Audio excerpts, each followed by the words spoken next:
ونبئهم عن ضيف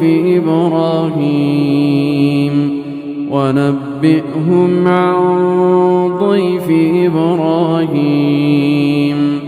إذ دخلوا عليه فقالوا سلاما قال إنا منكم وجلون قالوا لا توجل إنا نبشرك بغلام عليم قال أبشرتموني على أن مسني الكبر فبم تبشرون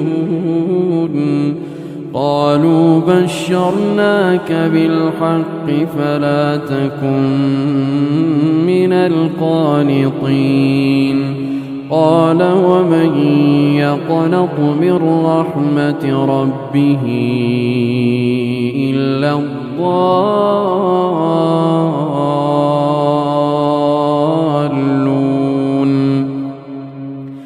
قال فما خطبكم أيها المرسلون قالوا إنا أرسلنا